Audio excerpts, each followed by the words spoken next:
Aleluia. Eu quero continuar complementando aquilo que Deus usou a vida do Jerônimo para ministrar aos nossos corações aqui nessa noite. Você sabe o que é ser um sacrifício vivo? É você viver, morrer para você, enquanto vive para Deus. Se tornar sacrifício vivo é cumprimento de propósito.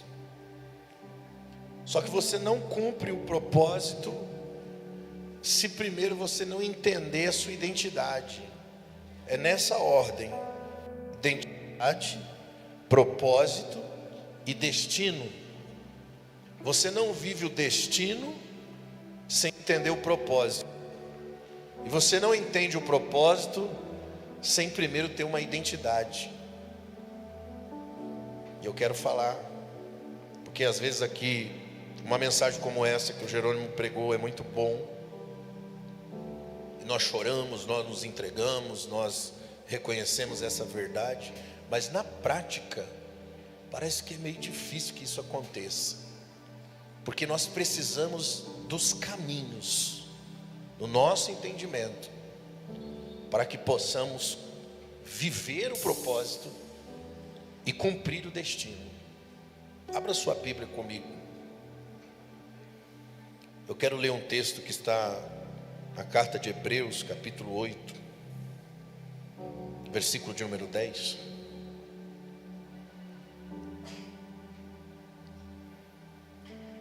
Hebreus capítulo 8, versículo 10.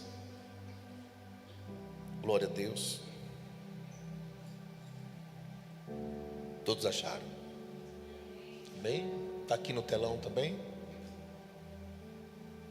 Diz assim, versículo 10: esta é a aliança que farei com a comunidade de Israel depois daqueles dias, declara o Senhor. Porei as minhas leis em suas mentes. Eu vou repetir: porei as minhas leis em suas mentes e as escreverei em seus corações. Serei o Deus deles, eles serão meu povo.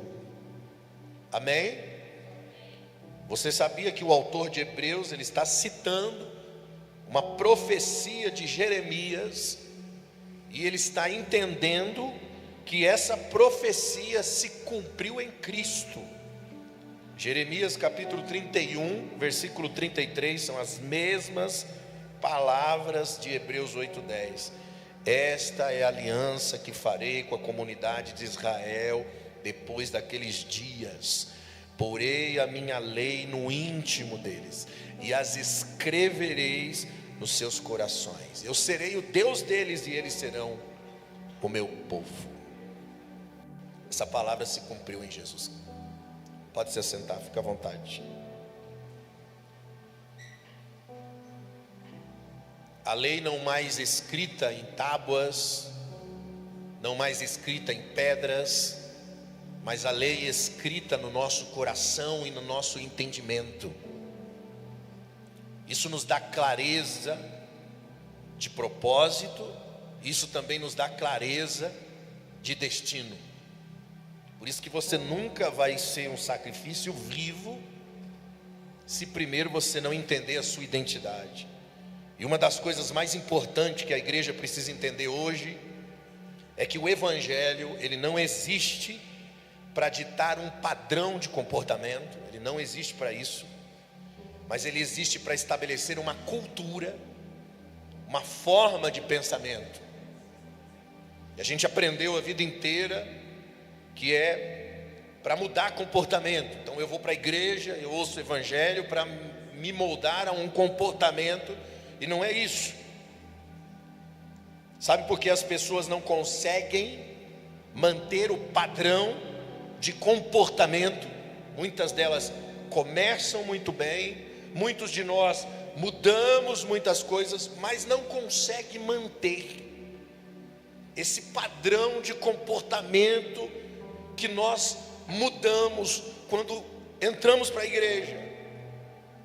porque não temos clareza sobre quem somos. Enquanto você não tiver clareza sobre quem você não vai conseguir manter comportamento. E nos ensinaram isso a vida inteira, que nós temos que mudar o comportamento para que nós possamos nos tornar alguém que nós ainda não somos. Só que o Evangelho, na verdade, é entender com clareza quem eu sou, para o comportamento ele seja de acordo com a minha identidade. Você entende que é um filho de Deus, aí depois você trabalha para revelar o filho que você é. Quem está entendendo, diga amém. O Evangelho não é para estabelecer nenhum tipo de obrigação, nenhum. Nos ensinaram que nós temos que viver todos os regulamentos do Evangelho para ser aceito por Deus, inclusive para sermos salvos. E salvação não é mérito nosso, é de Deus, é graça. Você não faz nada para ser salvo, você não precisa. Quando você tenta mudar o comportamento para alcançar alguma coisa que você não tem, você está tentando viver o Evangelho na carne, e não dá certo. Romanos capítulo 8, versículo 11 diz que o Espírito daquele que ressuscitou Jesus dentre os mortos habita em vocês. Aquele que ressuscitou Cristo entre os mortos também dará vida aos seus corpos mortais por meio do seu Espírito que habita em você. Portanto, irmãos, estamos em dívida, não para com a carne, para vivermos sujeitos à carne. Então, quando eu estou vivendo, eu vou traduzir para você entender. Quando nós estamos vivendo o Evangelho no formato das obrigações, essa é a maneira mais enganosa de você viver uma fé fracassada. Versículo 13: pois se vocês viverem de acordo com a carne, vocês morrerão. Ainda que você tente viver o Evangelho, se for pela carne, vai morrer. Mas se pelo Espírito você fizer morrer os atos do corpo, então você vai viver. Irmãos, é pelo Espírito que nós entendemos que nós não temos que viver nas obrigações, mas nós temos que viver nas revelações de Deus. E é assim que nós fazemos morrer as obras do corpo. Quem vive nas obrigações fracassa, porque não consegue sustentar. Mas quem vive na revelação tem clareza de caminho, tem identidade naquilo que faz. Versículo 14: porque todos os que são guiados pelo Espírito, a Bíblia diz o quê? Que eles são filhos de quem? De Deus. E ser filho de Deus é o que a igreja precisa entender para entrar na dimensão da revelação. Irmãos, Deus sempre se apresentou como um pai. A palavra pai significa pátria, ou seja, origem. É o que determina também o destino. Eu preciso entender a paternidade de Deus sobre a minha vida para que eu tenha identidade.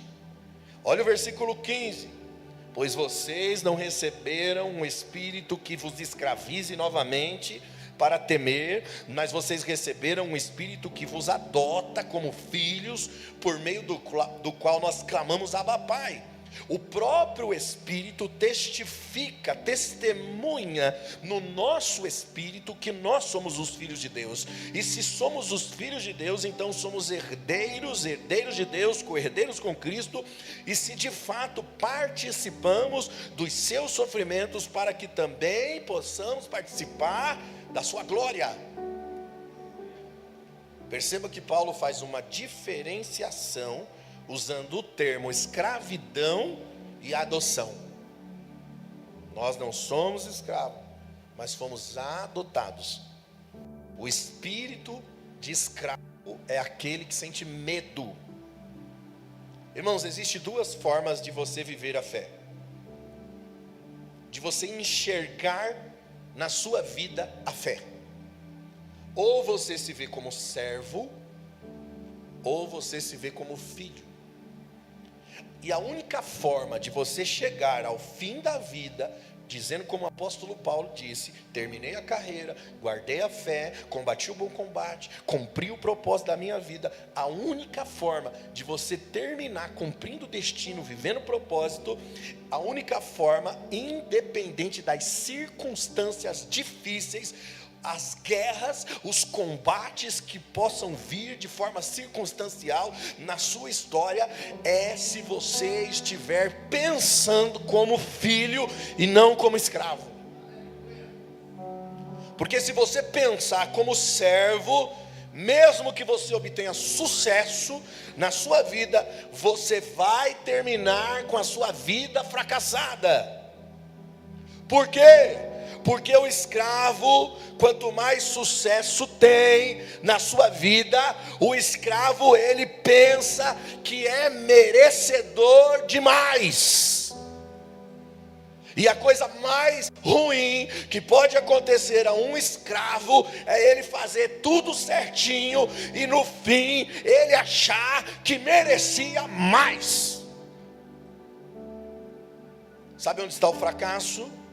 Está no descontentamento de ter feito todas as obrigações e achar que não recebeu o que deveria receber, ou seja, aquilo que você acha que merece.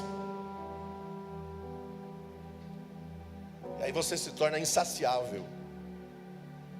Sabe qual é o problema de um marido fracassado?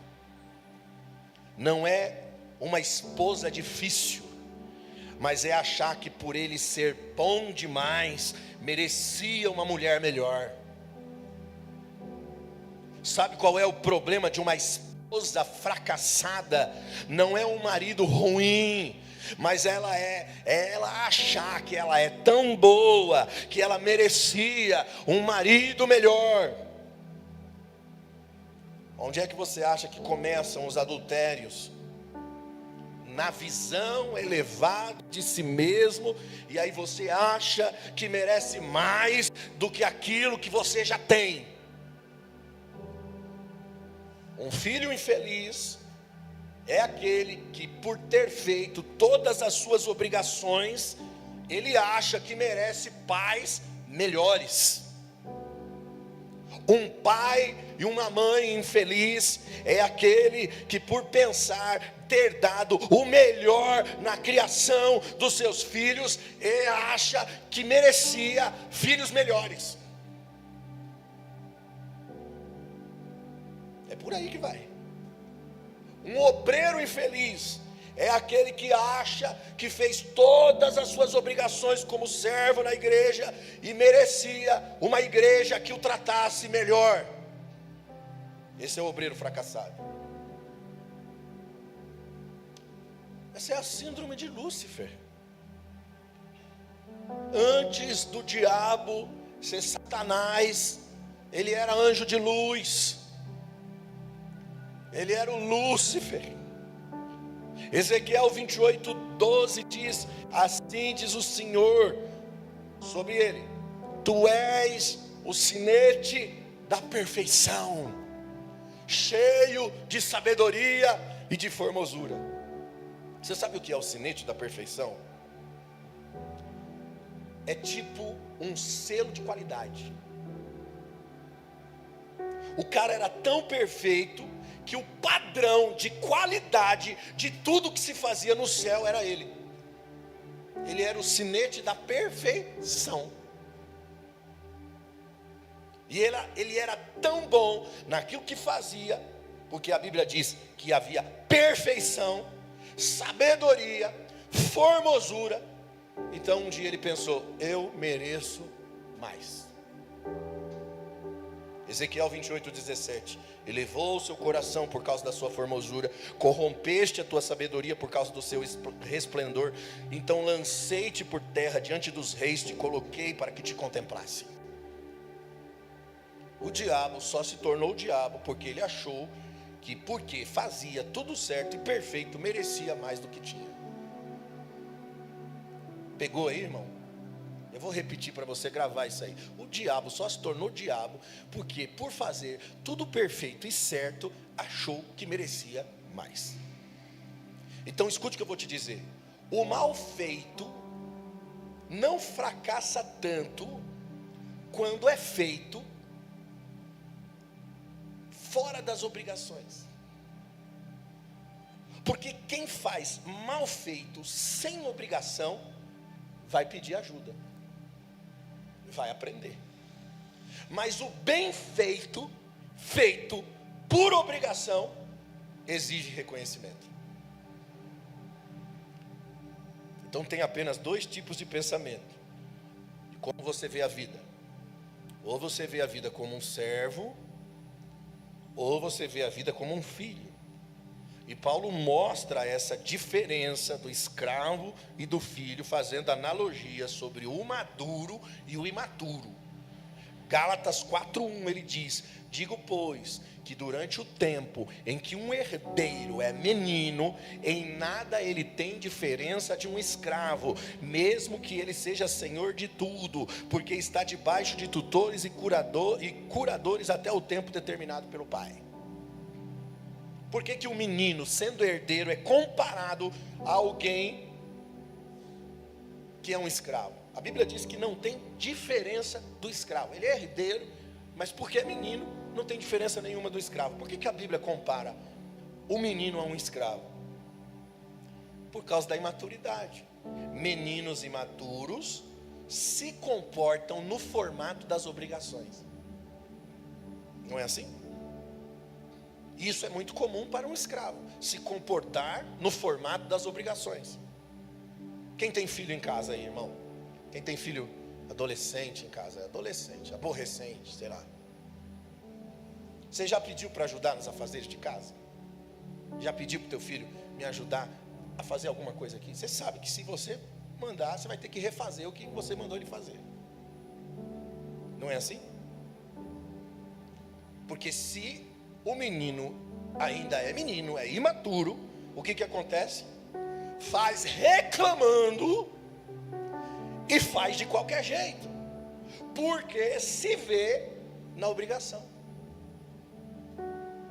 Se vê na obrigação, ele não vê propósito, destino, significado, não está representando paternidade, ele tem uma obrigação. Qual a idade para se tornar um adulto, irmãos? Me ajuda aí, eu gosto de pregar perguntando. Qual a idade que o jovem sai da juventude e se torna adulto?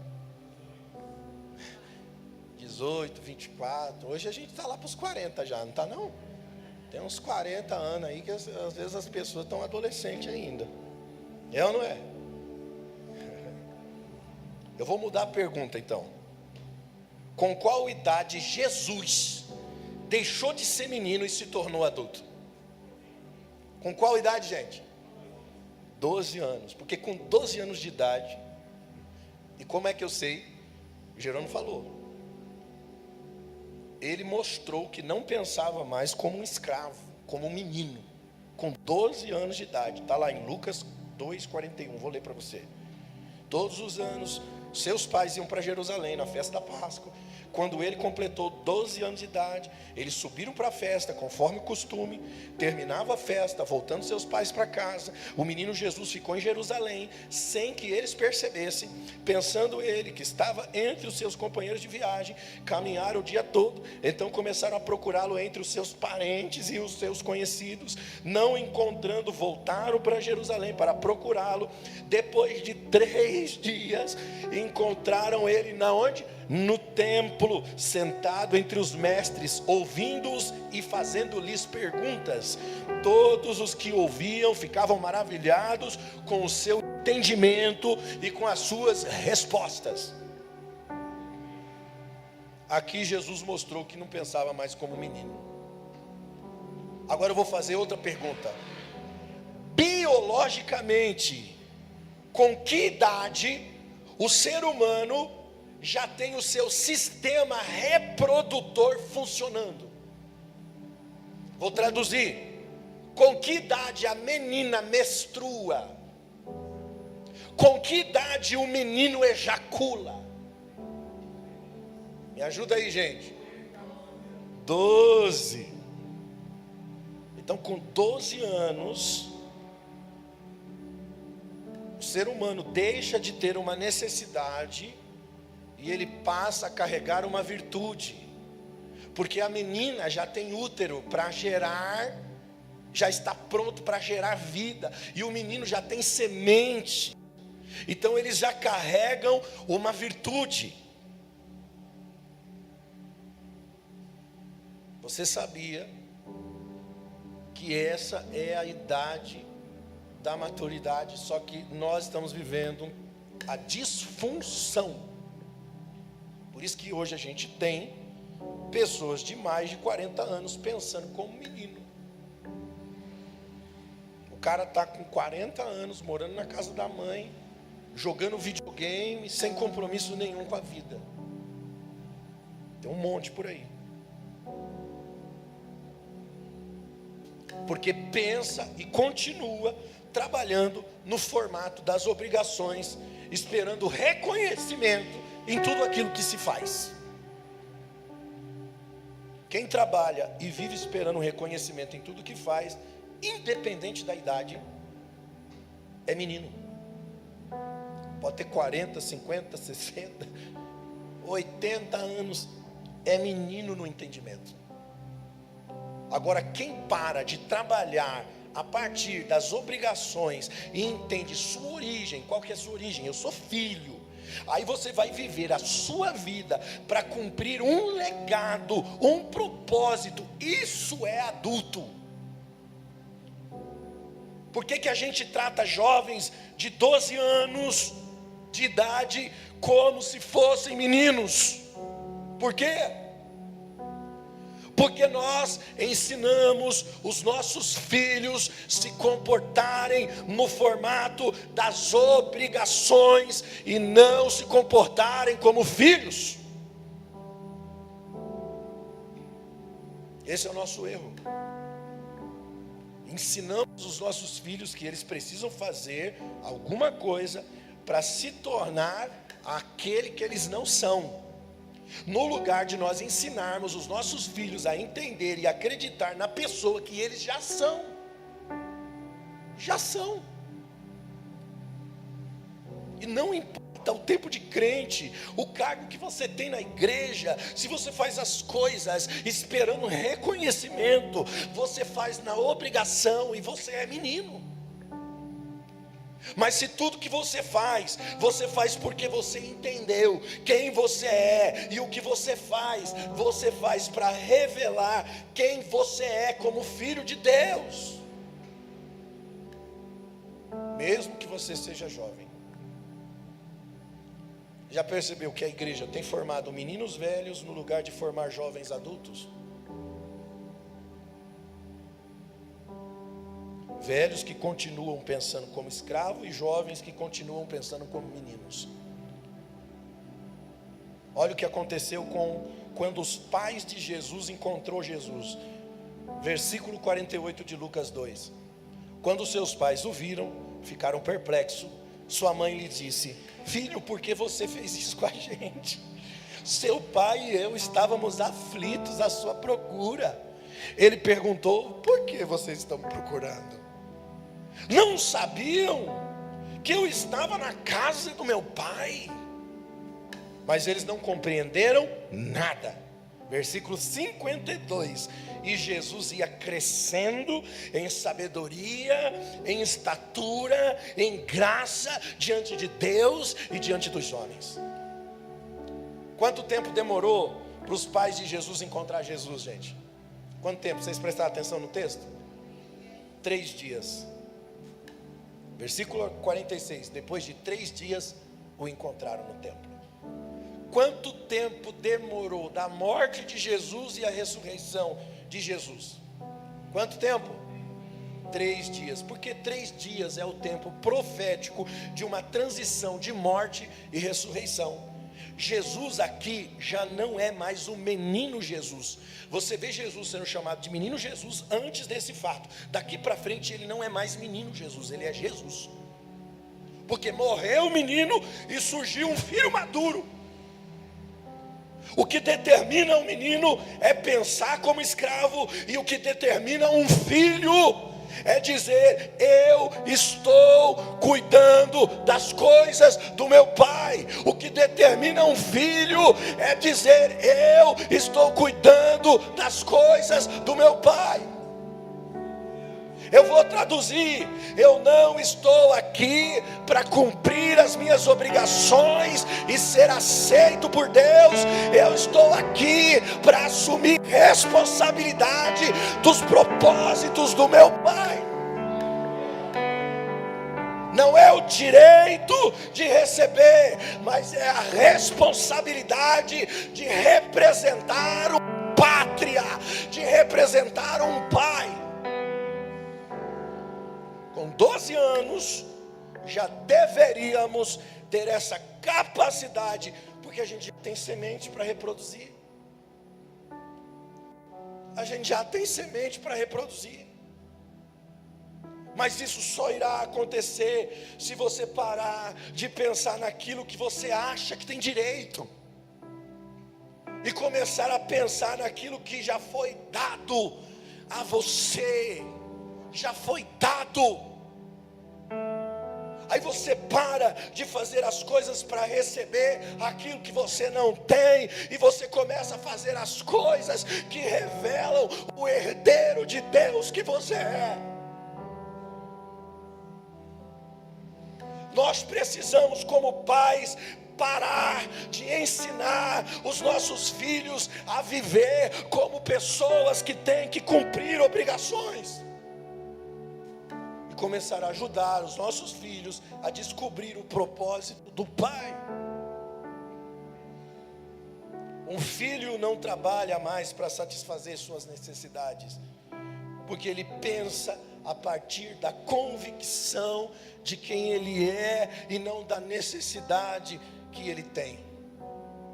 Um escravo diferente, ele pensa que o serviço que ele está fazendo é para satisfazer a sua necessidade.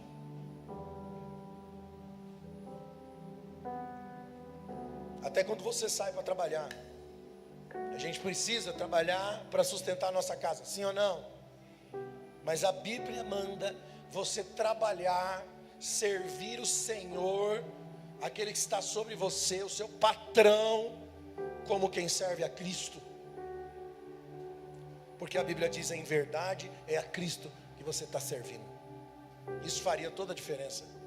Porque a gente sai para trabalhar só porque tem que receber o salário. Porque senão você diria assim: eu não odeio aquele lugar, aquela desgrama, aquele lugar horrível, que só tem dor de cabeça, perseguição. Só vou porque eu tenho que pagar as contas. Não é assim que a gente pensa?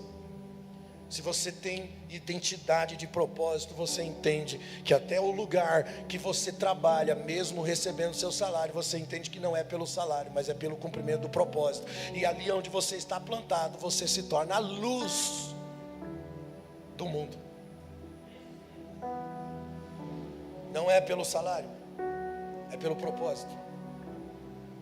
Você não se preocupa com as necessidades, porque o Pai supre Ele sabe do que você precisa. Buscai o reino de Deus e a sua, e as demais coisas vos serão.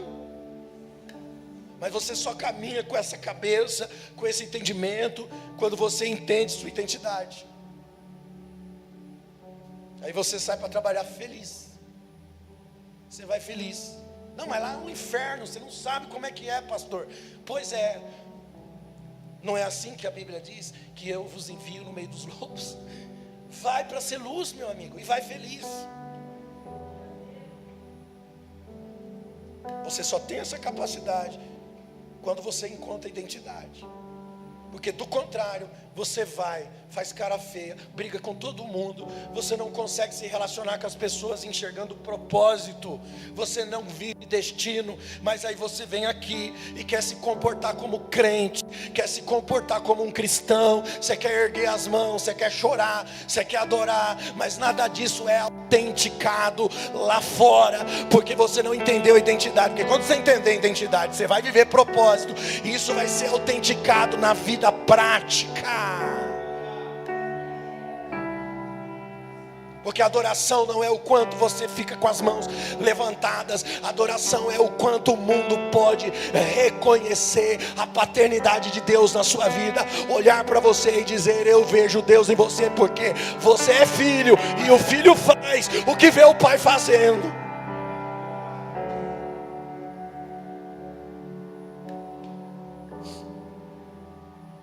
A filosofia do mundo sempre vai impor uma mentalidade de escravo, sempre.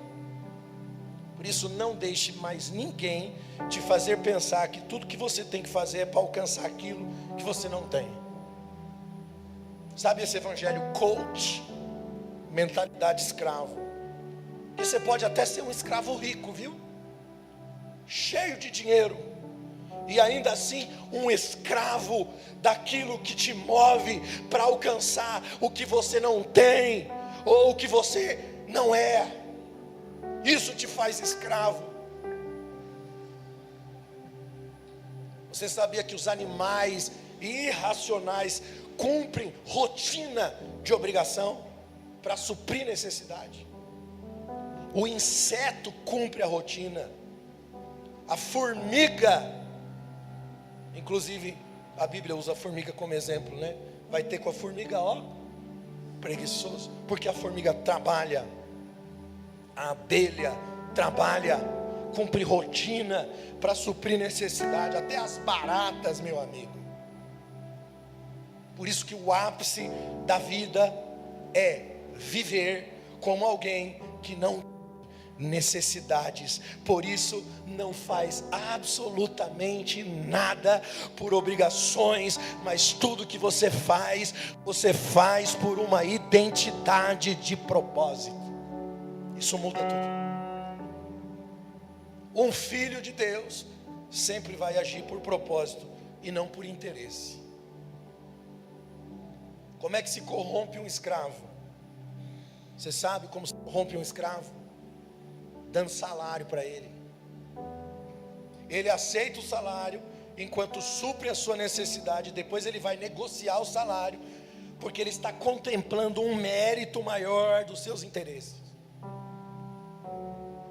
Ele não vive por revelação, ele vive por necessidade. As suas decisões são por satisfação ou por insatisfação. Ele não tem propósito, a sua vida corre de acordo com as suas necessidades e desejos contemplados.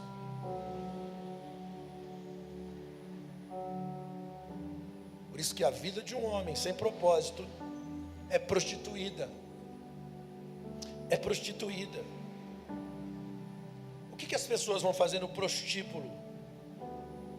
Exatamente isso que eu estou falando aqui para vocês. Não muda nada. Aí você pode falar para mim: pastor, mas ali simplesmente as pessoas pagam para receber, né? Pagam para receber, onde o fim, o motivo é contemplar uma necessidade.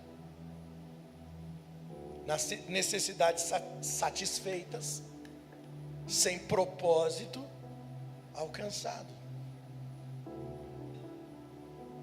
É uma prestação de serviço. Não existe relações no prostíbulo. Não existe relações. A única coisa que existe são necessidades de um lado, interesses do outro. E tudo é resolvido com pagamento. Sabe aquele ditado que diz: pagando bem, que mal tem? E eu estou comparando o prostíbulo com o restante da nossa vida, porque não tem diferença nenhuma. Mas lá eles fazem sexo, e não tem nada de errado em fazer sexo. Errado está a motivação e o interesse de quem alimenta a necessidade e não o propósito, porque o sexo foi criado por Deus e foi dado com propósito. Que aquele que faz porque tem uma semente, faz porque tem uma responsabilidade, faz porque tem um propósito, faz porque está dentro de uma aliança. O escravo não, o escravo faz por carência, o escravo faz por desejo, o escravo faz por necessidade, o escravo faz por prazer pessoal.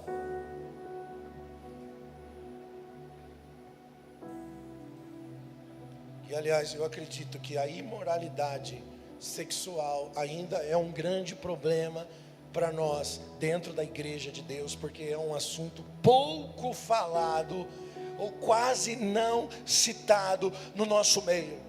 Inclusive muitos líderes espirituais acham que o sexo tem a ver com carnalidade, mas o sexo foi criado por Deus para o selo de um matrimônio, para o pacto diante de um altar. A Bíblia chama o leito de um casal casado de um leito sem mácula. A Bíblia chama esse leito de venerado seja esse leito. Isso significa que o leito de um casal é como se fosse um altar diante de Deus, onde no matrimônio representa Cristo e a igreja.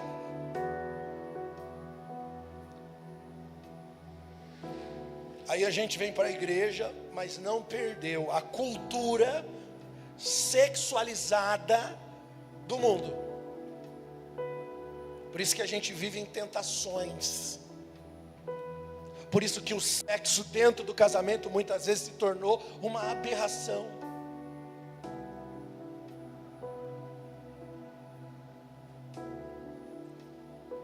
Por isso que o marido ou a esposa muitas vezes nega o seu corpo um ao outro. Por quê? Porque eu não estou com vontade, eu não quero fazer, eu não estou com vontade, o meu corpo, minhas regras.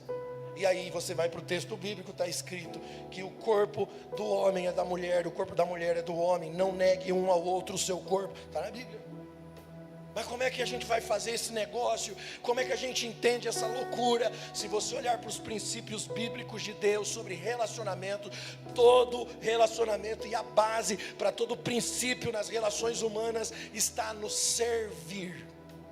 Está no considerar o outro superior, está em você entregar-se, está em você estar sempre em doação. Quando você está vivendo um relacionamento saudável, seja no casamento, seja nas relações humanas, você sempre se coloca no lugar de servo, considerando sempre o outro superior a você. A nossa mentalidade sexualizada do mundo entrou para a igreja. Não entendemos a revelação do pacto de sangue no matrimônio, e sempre que um casal evangélico vai se deitar para fazer sexo, tem a ver mais com a autossatisfação do ser individual do que propriamente a entrega do servir. Quando você se entrega em servir, você tem prazer nisso, porque o seu cérebro, a sua mente é trabalhada para servir, e logo você tem prazer no servir. Isso gera o estímulo necessário que você precisa para olhar para o outro e entender a superioridade na consideração e entrega. Isso é um assunto assim que a gente tem que sentar com muita instrução, com muita base bíblica. E existe, irmãos. Eu vou preparar um seminário de sexualidade na igreja, porque eu acho que esse é um dos grandes problemas dentro da igreja. Enquanto o homem e a mulher enxergar o sexo como uma coisa individual, você sempre vai ser escravo do desejo, da tentação, da promiscuidade, do adultério.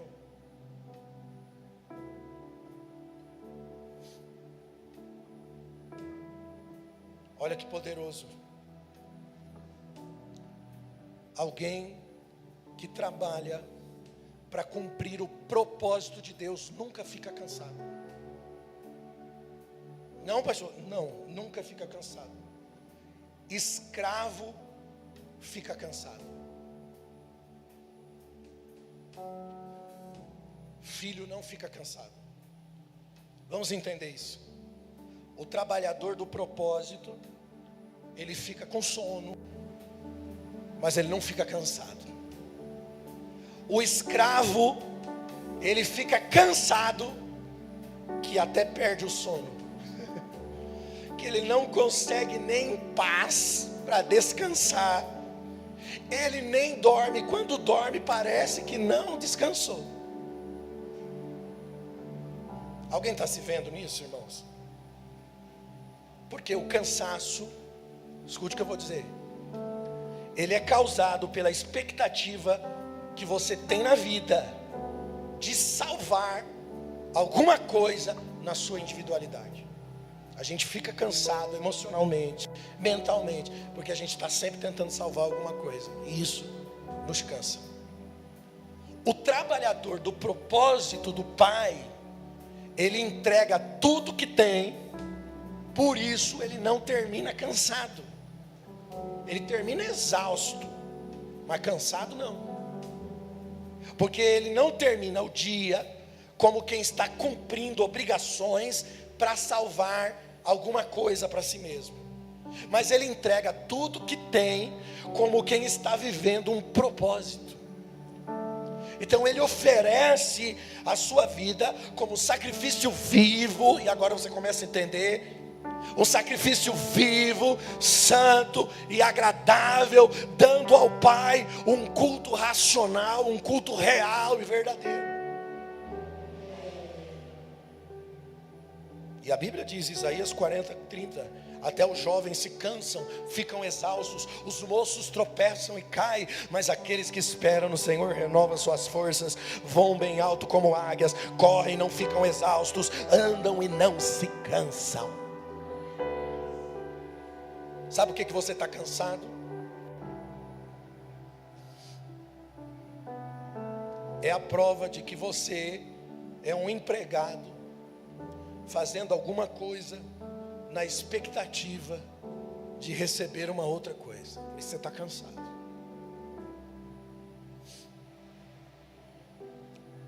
Seja no seu ego, seja nas suas carências, seja na sua soberba, seja na ostentação por riquezas, por coisas. Isso te faz uma pessoa cansada. Isso te faz um escravo. Se você é filho e trabalha entregando tudo, no fim você vai dizer, está consumado. Aí você morre e no outro dia ressuscita. Pronto. O que cansa são as suas expectativas naquilo que você projetou. É isso que gera ansiedade, que até mesmo tira o seu sono, impedindo você de descansar. O cansaço tira o sono, mas o sono não tira o cansaço. Porque você fica cansado de tanto pensar no que vai fazer para resolver as coisas que você precisa resolver, para alcançar aquilo que você não tem e para se tornar aquilo que você não é. Aí as pessoas estão tentando ser quem não é e tentando ter o que não tem. Aí você vai viver cansado, porque você vai viver nas expectativas do amanhã. O filho não, o filho descansa na convicção, na esperança daquilo que é eterno. Gente, Jesus dormia no meio da tempestade. Os caras acordaram Jesus, perguntaram: você não se importa? Em outras palavras, porque não é possível que você não está percebendo o balanço, o barco está aí na pique. Você não se importa? Jesus estava dormindo. O Filho de Deus, irmãos, vai para onde Deus quer. O empregado, não, ele vai para onde ele acha que precisa ir. Aí ele não realiza propósito, ele está prestando serviço, está fazendo a sua obrigação, e depois que faz a sua obrigação, vai se sentir frustrado, porque não recebeu aquilo que acha que merece. O escravo, ele não pensa a virtude que ele poderia representar, ele só pensa no salário, na recompensa, no reconhecimento que ele poderia receber. Irmãos, eu não oro por porta de emprego. Você já foi na igreja e falou: pastor, ora por porta de emprego? Eu não oro por porta de emprego, eu oro por vocação e propósito. Vamos orar por vocação e propósito, porque emprego é maldição, trabalho é propósito. Todo filho de Deus é um empreendedor e não um empregado. Ele está sempre cuidando dos negócios do Pai. Aleluia. Agora eu vou falar uma coisa para você. Nunca vai faltar recursos para você cumprir o trabalho do seu propósito. Por quê? Porque o filho, ele não trabalha por aquilo que ele vai receber, ele trabalha por aquilo que já recebeu. Então não falta recurso, mas vai faltar emprego para escravo cumprir obrigações por necessidades e salários. Os empregados querem poder, os filhos conhecem a autoridade. Essa é a diferença. Quem é que tinha poder no Egito quando José foi levado como escravo lá, irmãos? Quem é que tinha poder? Quem? Faraó. Mas quem é que colocou o Egito em ordem no meio de uma crise? Quem?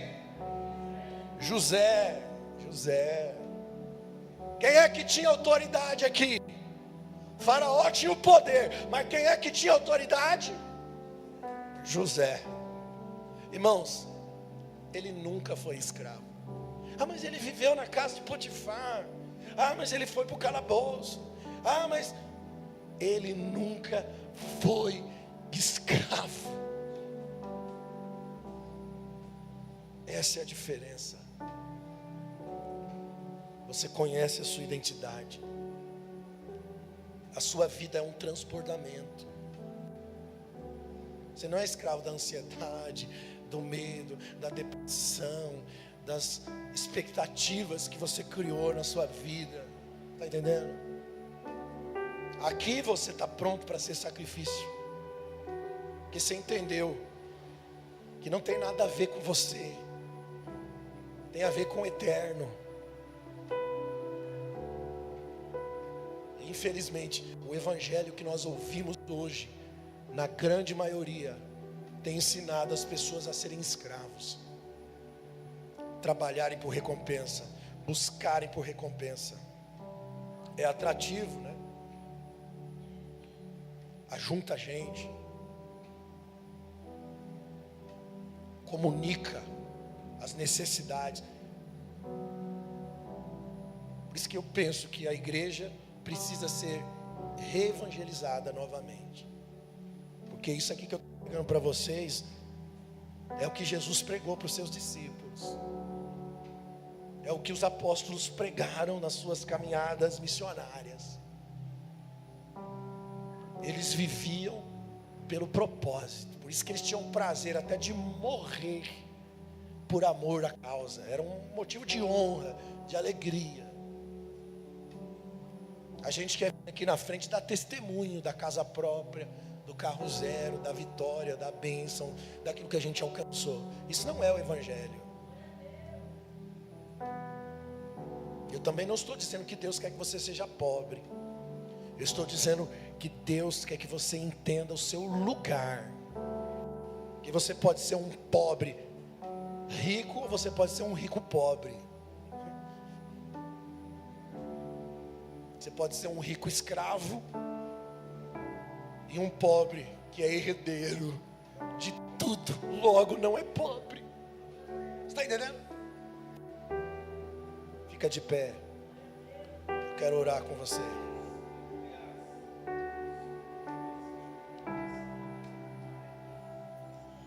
Eu sei que você pode refletir em muitas coisas na sua motivação. Eu sei que você pode refletir. Coloque as coisas em ordem dentro de você. Reconheça tudo que está errado, mediante as verdades que foram pregadas ao seu coração nessa noite. Coloque na mesa do Senhor. Se arrependa. E verdadeiramente se torne um sacrifício vivo, para que Ele receba o seu culto.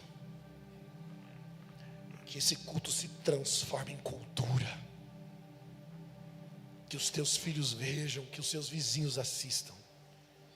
Que por onde você passar e tocar, Cristo em vós seja a esperança da glória. Eu abençoo a sua vida.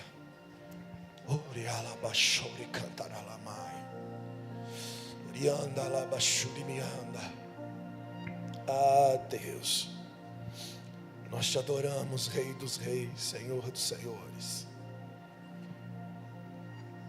Não somos nada sem Ti, Jesus.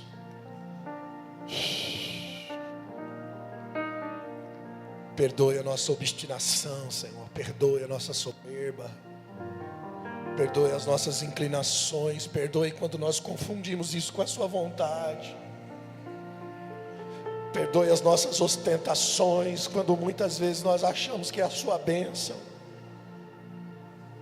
mas na verdade são as inclinações que nos roubam do seu propósito. Alinhe o nosso coração com o seu, Jesus. Leva-nos a um transbordamento de vida. Ore canta lá, masuri andaralamaio, clama sória, ei, calabachou e candarai. Adore, adore, dê uma resposta. Dê uma resposta para Ele nessa noite. A vida está tão perto. Prove, a paz não está tão longe. Cadê as sombras que nos seguiam? Quebrou o cristal do nosso orgulho ao chão. É você e Ele. Ao chão. Dê uma resposta.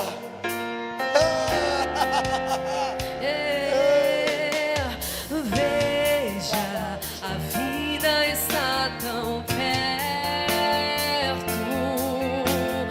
Prove, a paz não está tão longe. E cadê as sombras que nos seguiam? Quebrou o cristal do nosso orgulho.